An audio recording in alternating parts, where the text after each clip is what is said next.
The quiver in her voice lingered in my ears as she uttered words that turned my world upside down. Her eyes devoid of any regret. We faced each other across the dining table, a piece we'd selected with such care when we first made our home together. I had expected an ordinary evening, perhaps filled with her usual stories about work or her latest exercise aspirations. Instead, she placed her fork down, fixed her gaze on mine, and announced, "I'm moving in with Anthony. We're having a baby."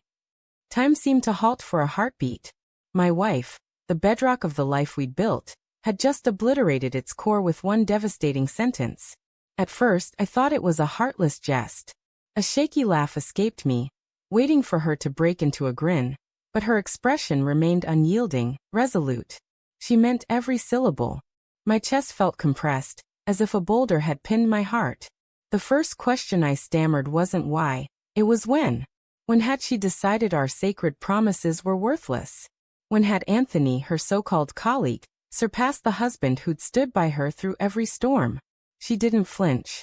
She confessed the affair had been unfolding for months, that she was weary of feigning contentment in our shared life. I wanted to unleash my rage, to yell until my voice gave out, but I held back. I sat there, almost numb, absorbing her words in eerie silence. Unlike the cinematic betrayals where the wronged spouse overturns furniture or storms off, I stayed calm, perhaps unnervingly so. My composure seemed to unsettle her.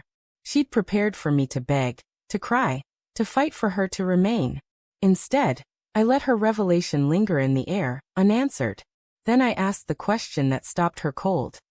"Did you honestly believe I wouldn't notice?" That's when I caught it, a brief flicker of fear in her eyes. The truth was, I'd known about Anthony for a while. The late-night work calls, her newfound obsession with her looks, the way her phone became an extension of her hand. I'd seen it all. I'd even followed her one night, watching as she slipped into his apartment. I'd been steeling myself for this moment, though the pain still sliced like a razor. What she hadn't expected was that I was already ahead of her. She thought she was dismantling my reality, but she was only confirming what I'd already unraveled. She tried to justify herself, saying Anthony had reignited a passion in her, offering the thrill and affection she felt our marriage lacked.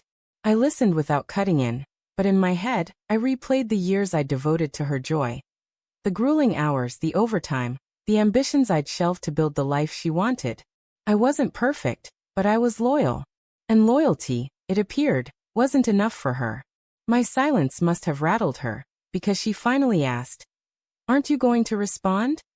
I leaned back, locked eyes with her, and said with quiet determination, "I hope you find what you're looking for." Then I laid my cards on the table. While she was weaving a dream with Anthony, I'd been meeting with a lawyer. Her face paled. She'd expected me to be broken, to cling to her. Instead, I'd already paved the way for my exit. I informed her I'd gathered proof of her betrayal, that divorce papers were nearly complete, and that she'd receive only what the law deemed fair. Her fantasy world crumbled in an instant. Tears welled up then, not from guilt, but from fear. Fear that the stability I'd provided would vanish, fear that Anthony, her supposed savior, might buckle under the weight of real responsibilities like fatherhood and finances. She begged for a chance to discuss it, but I shook my head. "This was your choice," I said. "Now you live with it." The weeks that followed melted into a haze. She packed her things and moved into Anthony's place. I signed the divorce papers with a steady hand. People often assume heartbreak leaves you in pieces, but for me, it was strangely liberating. I'd already grieved the death of our marriage before her confession. By the time she left, I was looking forward. Months later, a shared acquaintance mentioned that her life with Anthony wasn't the dream she'd envisioned. The pressures of bills and her pregnancy had frayed their connection, and rumors hinted he wasn't as committed as she'd believed. It didn't surprise me. Men like Anthony flourish in shadows but falter in the light of responsibility. I didn't gloat over her struggles. I simply felt a deep sense of finality.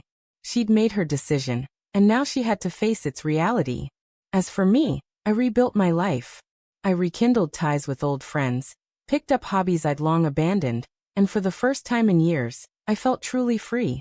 That night, my steady response had left her speechless, but it had also unshackled me. Sometimes strength isn't in holding on. It's in knowing when to let go. And when I did, I realized I hadn't lost myself. I'd rediscovered who I was.